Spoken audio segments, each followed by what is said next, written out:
tutte le persone, devi dare fast, gli ben vezradan pour les nouveaux vidéos. Salut à tous les amis, c'est First, aujourd'hui on se retrouve beaucoup trop familier aussi dans cette introduction. Beaucoup trop joyeux aussi, peut-être que c'est parce qu'on va parler d'un thème intéressant aujourd'hui. On se retrouve pour l'épisode 14 de la série du Shoirane, j'espère que vous allez bien, en tout cas moi, à ma voix ça s'entend, ça va super. Et aujourd'hui on va s'attarder, j'espère que je vais pas trop vous donner faim ni soif.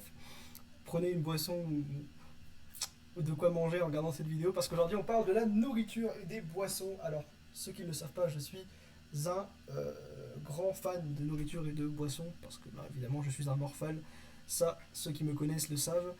Et donc aujourd'hui évidemment on va parler d'une vidéo d'un sujet qui me parle très très bien et qui me tient beaucoup à cœur. On va pas s'attarder plus que ça sur l'intro parce que là vous voyez peut-être en bas à gauche qu'il y a écrit qu'on va s'attarder aujourd'hui sur un sujet qui tient sur 14 pages, donc du coup ça va nous tenir assez longtemps. Et comme vous le voyez en bas à droite, petite sueur sur le front, je dois vous poster la vidéo dans moins de 2h30, donc il faut que je la recorde et que je l'upload. Donc du coup on va essayer de faire ça vite mais bien. Donc du coup c'est parti. On va regarder directement le vocabulaire général concernant la nourriture et les boissons. Peut-être qu'il y a des choses que vous avez déjà vues, des mots qu'on a déjà vus. En effet, je pense par exemple à okilo et bukilo, qui sont les verbes manger et boire. Vous n'apprenez normalement pas ces verbes avec cette vidéo, puisqu'ils font partie de la liste de verbes que je vous avais déjà donnée précédemment. Ensuite, go okir et ga sekr. Donc la faim et la soif. En français, c'est féminin dans les deux cas. En shoirane, la faim est masculin et la soif reste féminin. Du coup, vous apprenez ces termes. Vous voyez une petite annotation non masculin, non féminin à droite. Ça ne concerne pas le français, ça concerne tout le temps le shoirane. Normalement, la plupart du temps, il y aura un O ou un A pour vous indiquer si le mot est masculin ou féminin. Mais comme vous voyez ici avec okir et sekr, c'est des mots qui finissent par R, donc pas très très facile de reconnaître le genre. Donc du coup, je vous mets toujours à côté de tous les noms communs dans cette vidéo. Si j'ai pas oublié, si j'en ai oublié, dites-le moi en commentaire. Je vous répondrai évidemment. Normalement, à côté de chaque nom commun, il y a le genre. Voilà, comme ça vous savez comment l'utiliser. Mais vous allez voir dans cette vidéo, il y a énormément de mots qui finissent en O ou en A, donc du coup le genre est intuitif et vous accordez vos adjectifs de manière intuitive avec, en rappelant évidemment que le O est une marque du masculin, le A une marque du féminin, et si jamais vous voulez utiliser le pluriel, la marque c'est le N. Ça n'a toujours pas changé depuis le début. Ensuite, ubro okir et ubro sekr, comme en français, hein, avoir faim, avoir soif, hein, vous mettez avoir devant. Okir tula et bokir tula, donc là évidemment les suffixes tula qui sont les substantifs tout simplement qui sont donc du coup la nourriture et la boisson. Donc évidemment après si vous voulez utiliser au pluriel les boissons, vous dites bukir tulan. Vous savez faire maintenant un pluriel en shoirane, je ne vous apprends plus. Donc voilà, ça c'était les informations générales concernant le vocabulaire plus général, manger, boire, la faim, tout ça. Maintenant on va rentrer dans du vocabulaire technique et spécifique sur énormément de mots de vocabulaire. Donc là évidemment je vous invite à mettre la pause si ça va trop vite. Vous pouvez vous faire des fiches de vocabulaire. Essayez d'utiliser le vocabulaire qu'on va voir dans des phrases. Ça risque d'être beaucoup monotone. Là, cette vidéo, là, pendant peut-être 5-10 minutes, je vais juste lire la liste de vocabulaire parce que je ne peux pas faire mieux. Je ne peux pas vous expliquer pourquoi un mot se dit comme ça. Il se dit comme ça parce que il a la racine de telle langue et il est adapté à la phonétique du shoirane et puis point barre en fait. C'est pas comme avec de la grammaire ou de la conjugaison où je peux vous expliquer comment ça fonctionne. Là, il va juste y avoir une grosse liste de vocabulaire. Je vais essayer de la commenter du mieux que je peux. Et ensuite, on verra des exemples. Là, je pourrai en contexte vous expliquer comment ça fonctionne. On commence avec donc du vocabulaire spécifique, donc concernant la nourriture, les boissons, tout ça. On va commencer avec la viande, poisson, œuf. Donc j'ai mis évidemment j'ai divisé par catégorie. Si vous vous demandez d'ailleurs d'où viennent tous les mots de cette vidéo, ils viennent d'un site officiel de nutrition. J'ai pas mis mes préférences alimentaires, j'ai mis vraiment le panel de ce qui est le plus mangé par, je ne sais pas quel panel, mais en tout cas par un panel. Je ne sais absolument pas quel panel c'est, je ne sais pas si on est sur un panel nordique, parce que je suis très étonné de voir que le hareng, vous allez voir, fait partie de ce panel. Je ne sais absolument pas pourquoi. Ou alors je ne connais pas l'alimentation des gens, je suis peut-être mal renseigné, mais enfin, voilà, vous allez voir, il y a peut-être des trucs qui vont vous surprendre, mais de manière générale, c'est vraiment les trucs les plus. Les aliments et les boissons les plus mangés et plus bu. Donc vous ne devriez pas être trop dépaysé. Mais il y a 2-3 trucs qui sont un petit peu bizarres, mais bon. Du coup, voilà. Carna, pescado, huevo pour viande, poisson, œuf. Donc féminin, masculin et masculin, évidemment. Ça paraît logique puisque ça finit en A, O, O, mais j'ai pas mis les genres sur les titres généraux, je les ai juste mis sur les mots en particulier. Mais bon, de manière générale, sachez-le, si je mets pas le genre ici, c'est que c'est pas nécessaire parce que on a un A, un O, donc féminin, masculin, masculin. Logique, très très logique de Shoirane. Du coup, ici, on va voir vite fait rapidement ouais, vite fait rapidement, vous avez vu? Ça va être très très rapide. Hein. Ouais, du coup, les mots de vocabulaire, surtout peut-être revenir vite fait sur la prononciation. Par exemple, pour agneau, ça se dit agno. J'y tiens.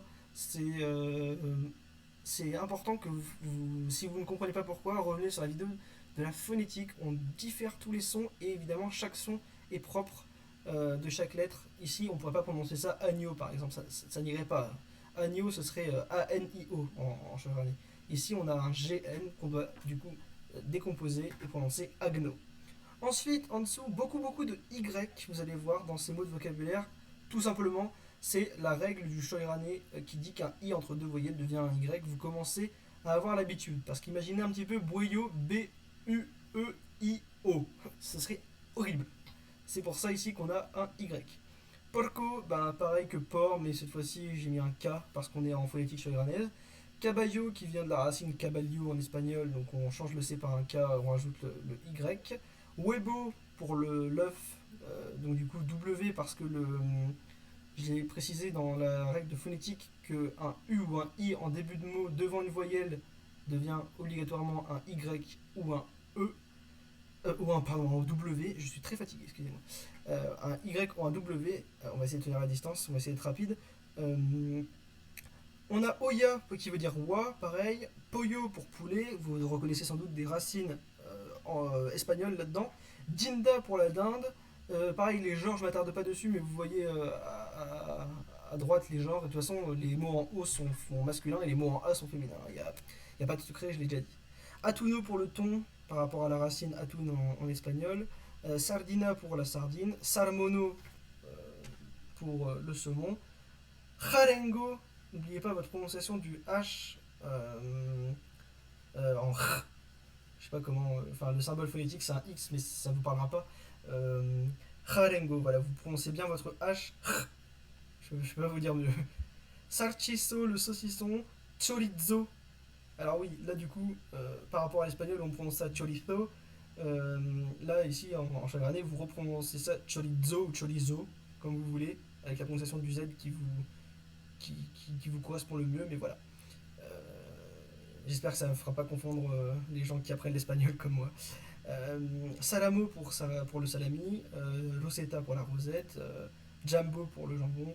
J'ai pas tout mis, mais si vous avez des suggestions en commentaire, n'hésitez pas à me demander s'il y a des mots que vous pensez qui sont importants. Je les rajouterai. Soit je ferai un commentaire épinglé, soit j'en reparlerai dans une autre vidéo. Enfin bref. N'hésitez pas parce que je sais qu'il en manquera. Je sais que certains diront ah mais il y a mon plat préféré, tu l'as pas mis. Désolé mais je peux pas. Si je faisais une liste de tous les mots de vocabulaire, je savais même pas combien de temps j'ai passé pour faire cette liste. Il y a 14 pages. Donc déjà il y a énormément de choses. Normalement les plus importants sont dans cette vidéo déjà. Ensuite, quelques termes techniques concernant la viande, parce que je me suis rendu compte qu'en fait, il y avait pas mal de termes techniques pour accompagner les mots qu'on a au-dessus. Vous savez, un steak de dinde, un steak de veau, un steak de bœuf, un steak de... Donc du coup, je rajoute les termes techniques steak, escalope, entrecôte et tout ça. Donc steako, escalopa, entrecota, sarchisa, nuggetso, charcuterie, très important, la charcuterie. Et je vous ai mis hamburger dans la viande parce que ben je savais pas où le mettre. Il n'y a pas de fourre-tout, donc du coup je l'ai mis dans la viande parce que bah, le steak il est au milieu du hamburger, donc voilà. Je sais pas pourquoi, mais voilà, je vous l'ai mis dans la viande. J'aurais pu le mettre n'importe où ailleurs, hein, sachez-le, mais voilà, je l'ai mis là entre parenthèses si vous voulez savoir comment on dit hamburger en chevronnais, hamburger. Ensuite, on passe au producton racton, les produits laitiers. Il n'y a pas de secret, il n'y a pas grand chose d'ailleurs, surtout parce qu'en fait je vous ai pas mis toutes les marques hein, de produits laitiers. J'allais pas mettre. Alors je vais pas en citer parce que sinon ça va faire du placement de produits, mais vous comprenez qu'ici je mets des termes techniques, vous voyez. Enfin, je mets pas. Chacun est libre d'utiliser n'importe quelle marque. J'en citerai pas. J'ai envie d'en citer, mais j'en citerai pas. Mais enfin bref, je ne mets pas de marque dans cette vidéo. Enfin, j'essaye de pas en mettre. J'espère que j'en ai pas mis. Et voilà, vous avez juste des termes génériques. Donc du coup, pour les produits laitiers, il y en a pas beaucoup.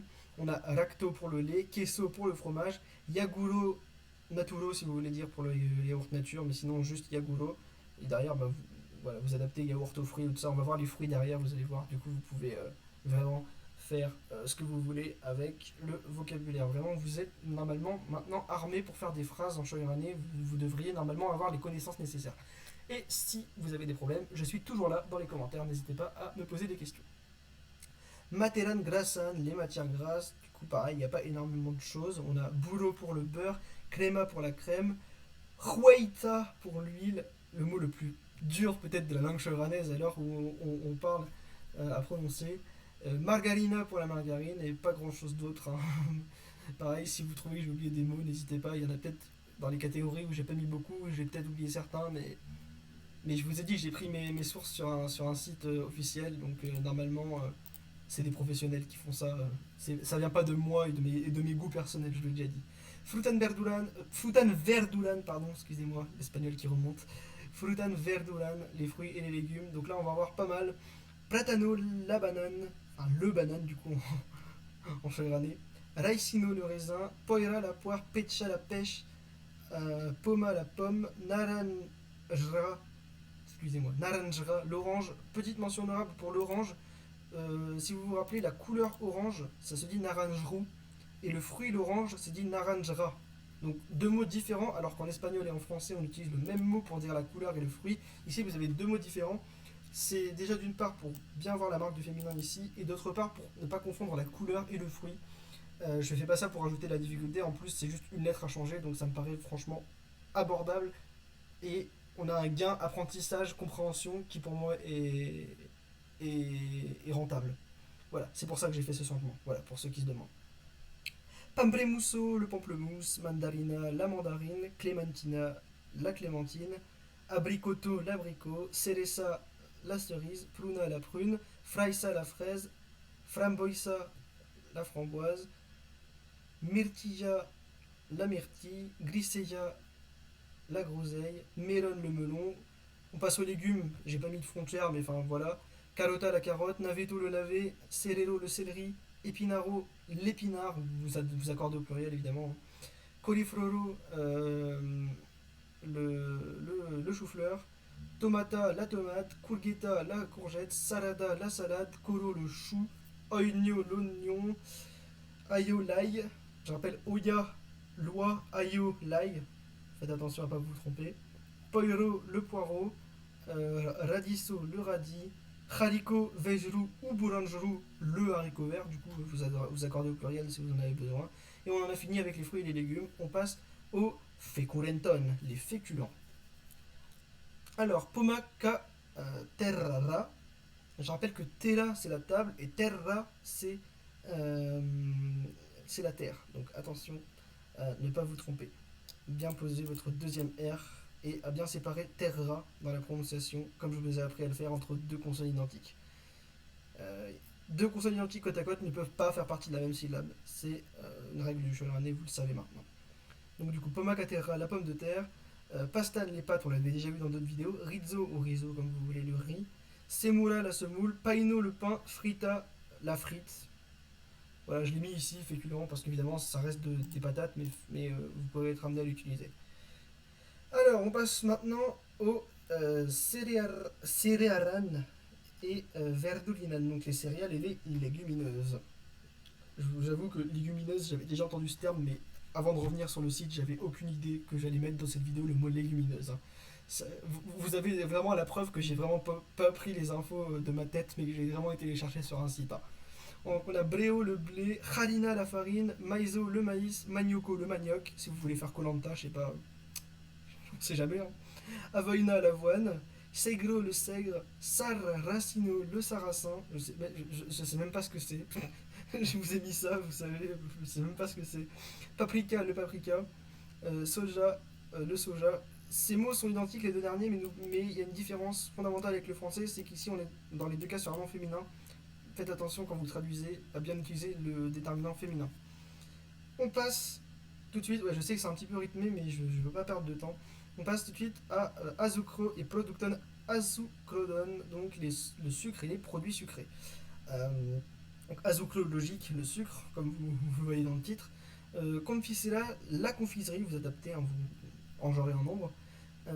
Bonbono, le bonbon. Miera, le miel. Chocolato, le chocolat. J'en ai pas mis d'autres. Si vous avez des confiseries en particulier ou des choses comme ça à rajouter dans cette liste, n'hésitez pas. Je sais que là-dessus, peut-être que vous serez peut-être un peu plus inspiré. N'hésitez pas, les commentaires sont à nouveau là pour ça. On passe à Aqua et Bukeltulan, donc l'eau et les boissons. La dernière catégorie de cette vidéo avant de passer aux exemples. Donc Aqua l'eau, hein, comme dans le titre de la catégorie évidemment. Aqua Prata l'eau plate, Aqua Gastroda l'eau gazeuse. Donc vous accordez en fonction si vous avez besoin de préciser eau plate ou eau gazeuse. Bukiltulan Asur Klodan, les boissons sucrées. Limonada, la limonade. Soda, le soda. Attention, on passe au féminin encore une fois. Siropo, le sirop. Théo, le thé. Caféo, le café. Zumo can frutan, le jus de fruits. Ici, évidemment, j'ai mis can frutan, donc du coup, de fruits au pluriel. Mais ça pourrait être Zumo ka fruta, le jus de fruits s'il y a un seul fruit. Bukilturan Arkurodan, les boissons alcoolisées. Donc là, je suis un peu moins spécialiste, hein. Les gens qui me connaissent bien savent que je ne bois pas d'alcool. Donc, du coup, j'ai vraiment regardé les termes techniques et vous allez voir, j'ai mis des mots. Il y a des mots, bien sûr, j'ai déjà entendu ces alcools, mais je serais incapable de les reconnaître, hein. Je vous le dis vraiment. Vraiment, c'est une vidéo ici, vous prenez le vocabulaire que je vous donne et vous l'utilisez dans le contexte dont vous avez besoin, hein, vraiment. Donc, cidro, le cidre, je suis incapable de reconnaître du cidre. Bella, la bière. Vino, le vin. Ricola, la liqueur. Aquaca Vita, l'eau de vie. Du coup, vous apprenez le mot vie qui est vita, si ça peut vous servir à quelque chose. Un peu plus que l'eau de vie. Cognaco, le cognac. Whisco, le whisky. D'ailleurs, j'avais même pas écrit whisky correctement pour vous dire à quel point j'ai jamais vu. J'en boirai jamais. Enfin, vous avez compris. Rumo, le rhum. Campagno, le champagne. Et on en a fini avec tout le vocabulaire de cette vidéo. J'espère que ça n'a pas été trop brut de fonderie et que si vous n'avez pas compris quelque chose, n'hésitez pas à passer par les commentaires. Encore une fois, on n'est pas là pour faire. Je suis pas juste là pour vous faire une vidéo comme ça, vous balancez les choses et puis vous les apprenez, et puis point barre. C'est une série d'interactions. Vous pouvez agir à votre échelle, à votre manière, comme vous le voulez. Et si vous avez évidemment des questions, je ne vais pas vous manger. Passez par les commentaires pour me poser des questions. Ça peut aussi être des questions quant à une incohérence, parce que peut-être qu'il y a des erreurs dans cette vidéo, il y a énormément de choses, donc ça serait même pas étonnant qu'il y ait beaucoup d'erreurs. Après, normalement, j'ai revérifié, mais bon, on sait jamais. On passe aux exemples, je vous en ai prévu 5. Je sais que peut-être qu'à force de voir des vidéos, vous étiez là, mais que 2 exemples, c'est pas beaucoup, on va pas pouvoir apprendre grand chose dans ces vidéos. Bah, là, j'ai mis 5 exemples, donc j'espère que vous allez y avoir votre compte. Donc j'ai essayé de mettre à peu près tous les types de nourriture dans ces exemples et de réutiliser évidemment comme d'habitude, je ne lirai jamais assez, le vocabulaire qu'on a vu dans les vidéos précédentes. Ager Mijordo, donc du coup hier midi. Mijordo, nouveau mot, si vous d'ailleurs voulez, comment on dit minuit, minuita, vraiment, c'est la logique, vous rajoutez juste mi devant le mot jordo ou nuita. C'est un nouveau mot de vocabulaire mais techniquement il est quand même assez simple à comprendre et adaptable avec minuit. Ekueka ubra okirodo re hamburger yikangan fritan. On analyse. Hier midi, comme en choyranais, comme en français, la même chose. J'ai mangé ek ueka ubra okirodo, passé composé, on l'a déjà vu. Comme c'est hier midi, on peut supposer qu'il y a une incidence sur le moment présent. Après, ça pourrait être aussi ici traduit par un passé simple. Les deux traductions seraient autorisées. Ça dépend vraiment du contexte. Ici, on n'a pas de contexte. J'ai préféré traduire par un passé composé parce que je pense que si on en reparle, c'est qu'il y a une incidence sur le présent. Après, c'est mon avis. Ici, dans le contexte. Enfin, ici, on n'a pas de contexte. Donc, du coup, vous pourriez utiliser un passé simple. Le passé simple serait totalement autorisé. Donc, si vous utilisez un passé simple, ce serait ek ou eka okiri. J'ai mangé, donc, du coup, un hamburger, re hamburger, et des frites, yi. Kan, gan, fritan. Je reviendrai sur les pronoms du, de la, des et tout ça dans une vidéo future où je parlerai de tous les pronoms de la langue choyrannaise. Je suis en train de vous préparer ça. C'est assez massif. Ce sera une vidéo vraiment de grammaire pure et dure. Là, il n'y aura vraiment aucun vocabulaire. Mais voilà, retenez encore une fois, kan, gan, c'est des pour un nom féminin pluriel, évidemment. Donc du coup, ici, fritan, étant donné que c'est un nom féminin pluriel, c'est logique que ici, ce soit kan, gan, la traduction, pour ceux qui se demandent. On passe à la deuxième phrase. Ici, on a Savor Jordo. Debobre in vitro do kongon tomodachigon et okiro rea sarada yika ga karkutra. Alors, une phrase un peu plus complexe peut-être. Dimanche, savoir Jordo, qu'on avait déjà vu dans la vidéo de la date, il a invité des amis. euh, Alors là, pour le coup, je vais peut-être corriger en direct. Pour le coup, on va plutôt traduire ça par un passé simple. Je me posais la question là ici, clairement, voilà, comme quoi on a toujours quelque chose à corriger dans ces vidéos. Voilà, euh, voilà, petit passé simple de troisième personne de in vitrio. Euh, voilà. Parce que ici, évidemment, c'était dimanche. Donc, il les a invités à manger dimanche. Ça n'a vraiment pas vraiment d'influence sur le présent. Kongon Tomodachigon, les amis. Des amis, du coup, pour le coup. Kongon, c'est la traduction plurielle de des pour un nom masculin pluriel cette fois-ci. Donc, Kongon Tomodachigon, évidemment, Tomodachigon ici, c'est un nom masculin pluriel. Et Okiro à manger, Rea Salada, une salade, Yi Kaga Karkutra, ici de la charcuterie. Kaga, la traduction de la, tout simplement. Voilà, donc du coup je m'excuse pour cette petite erreur sur le passé simple ici. Si vous n'avez pas compris pourquoi j'ai changé ce passé composé en passé simple, allez revoir la vidéo du passé simple et ou la vidéo du passé composé pour comprendre dans quel contexte on utilise l'un et dans quel contexte on utilise l'autre. Ici clairement on est vraiment plus sur un passé simple parce que là on parle de dimanche. On suppose que c'est dimanche, c'est révolu même si c'était il y a... Enfin c'est sûrement pas hier parce qu'on dirait hier, mais si c'est au moins il y a 2 jours et qu'on en parle aujourd'hui, il y a peu de chances que ce qui s'est passé dimanche quand il les a invités, ça a une incidence sur ce qui se passe dans le présent. Donc du coup, il vaut mieux utiliser, je pense ici, un passé simple. Voilà. Troisième exemple. Ah, excusez-moi, j'ai oublié de le mettre en italique. Bon, c'est pas bien grave, mais voilà. Dens Brumejeron, Ekn ou Ekan, Darovos in vitrodon, e re banketo yuka debi ubrove kaga karna yi orsite bukirturan et kezrata. Alors, qu'est-ce que c'est que cet exemple barbare? Il y a plein de nouveaux mots de vocabulaire que vous apprenez évidemment parce que là je peux pas je peux pas inventer, hein, vous apprenez votre vocabulaire, qu'est-ce que vous voulez que je vous dise? Par contre, on va revoir tout ce qui est structure grammaticale dans cette phrase parce qu'il y a beaucoup de choses un peu complexes. Dens Blumejron, ça démarre assez simplement, dans 3 mois, on a déjà vu ça dans les vidéos précédentes.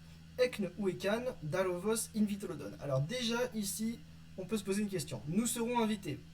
Est-ce que ici, la structure qu'on a, c'est une structure de passé composé ou du coup de futur antérieur, ou est-ce que c'est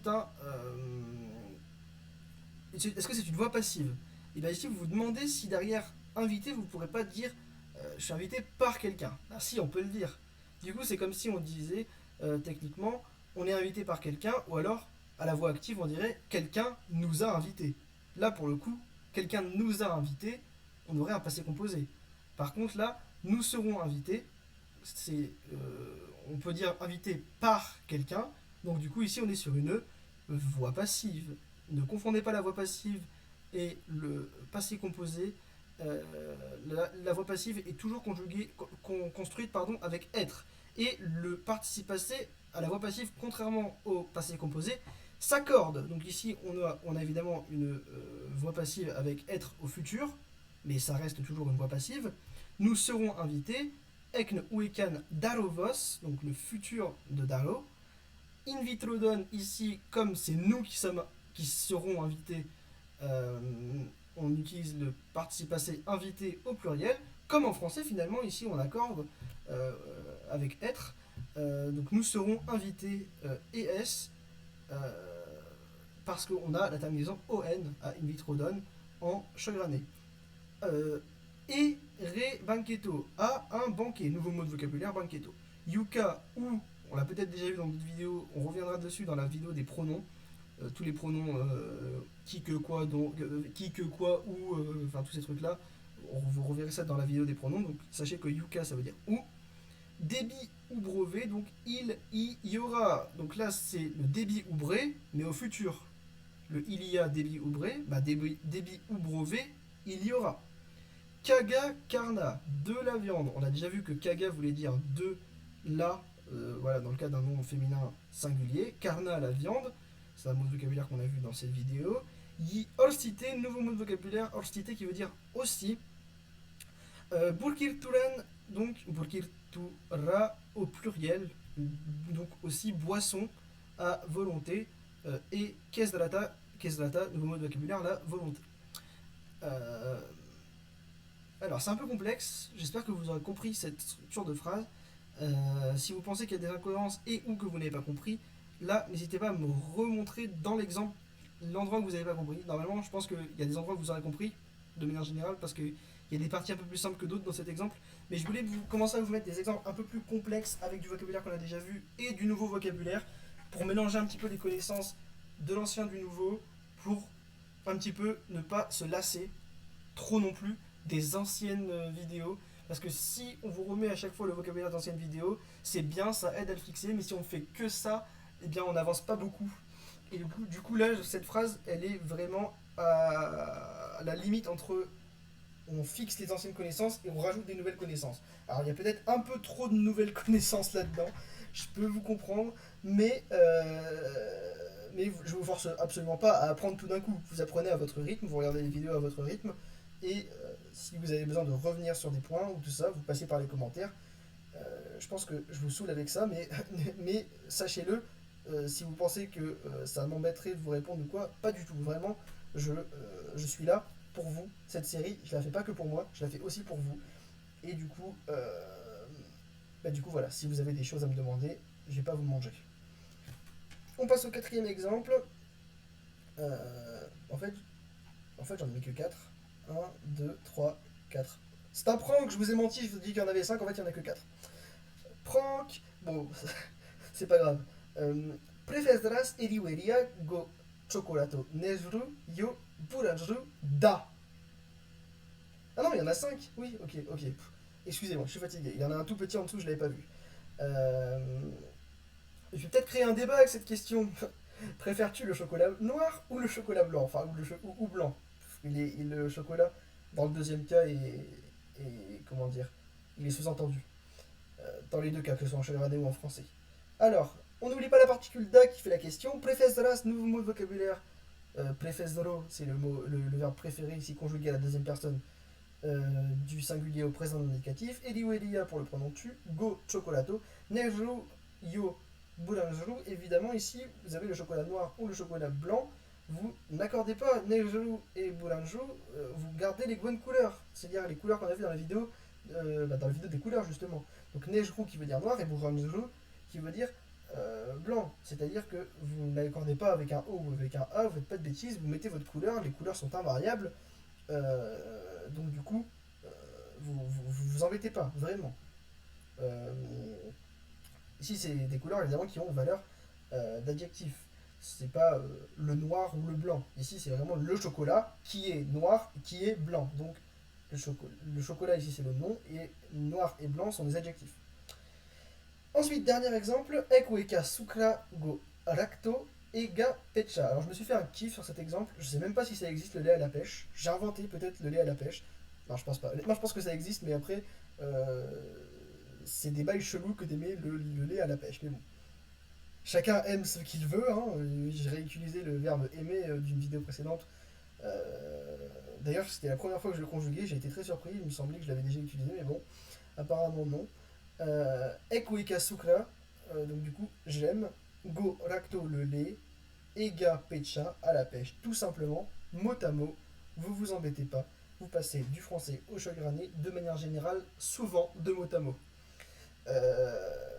C'est pas une vérité générale, mais je vous ai dit quand même que les tournures grammaticales shairanaises et françaises sont très très proches. Je rappelle vite fait, le français, qui est l'une des trois langues qui aident à la construction du shairané, donne plutôt ses tournures grammaticales au shairané. La deuxième langue, c'est l'espagnol, donne plutôt ses tournures de vocabulaire au shairané. Et le japonais, qui est la dernière langue, donne plutôt ses tournures de logique et construction simplifiée en termes de tournure linguistique au shairané. Voilà. C'est pas une vérité générale, mais c'est une tendance. Ça a plutôt tendance à être comme ça. Après, ça veut pas dire qu'il n'y a pas des influences de français dans les mots de vocabulaire, par exemple, du shoirané. on l'a vu dans cette vidéo, il n'y a pas que des racines espagnoles, mais beaucoup quand même de racines espagnoles. Quelques racines françaises, et je crois même pas qu'il y ait eu de racines japonaises dans cette vidéo au niveau du vocabulaire. Enfin bref, j'espère que cette vidéo n'aura pas été trop longue et trop lourde, parce que clairement, il y avait beaucoup de choses dans cette vidéo, et j'espère que ce sera facile, enfin pas facile, mais en tout cas j'espère que ce sera pas trop compliqué à assimiler en termes de connaissances. Dernière fois que je le dis avant que vous soyez complètement saoulés, si vous avez des problèmes au niveau de la compréhension ou de l'assimilation des connaissances, les commentaires sont là pour ça, n'hésitez pas, je vous réponds. Je vous répondrai, et avec plaisir, sachez-le. Voilà, on passe à l'outro. Merci à tous d'avoir suivi cette vidéo. N'hésitez pas à laisser votre avis, que ce soit en pouce bleu ou en commentaire, à partager avec vos amis cette vidéo et à vous abonner à la chaîne YouTube si ce n'est pas déjà fait. On a gagné des abonnés récemment, je suis très content et j'espère qu'on continuera d'en gagner pour que notre projet monte toujours plus haut et atteigne des sphères qui n'étaient vraiment même pas envisageables avant même le début de cette série. Merci à tous, on se retrouvera si jamais demain pour un épisode de la review. Si vous suivez la review, vraiment regardez l'épisode de demain, il va être très intéressant. Je n'ai pas encore commencé à préparer, du coup je vais me dépêcher, mais il va être très intéressant. C'est l'un des meilleurs épisodes de la review depuis le début de la série. Et si vous n'êtes pas intéressé par la review, l'épisode 15 du Shoyrané, c'est dans 2 jours. Merci à tous, et nous on se retrouve soit demain, soit après-demain, soit quand vous voulez d'ailleurs. Allez, Saïdra!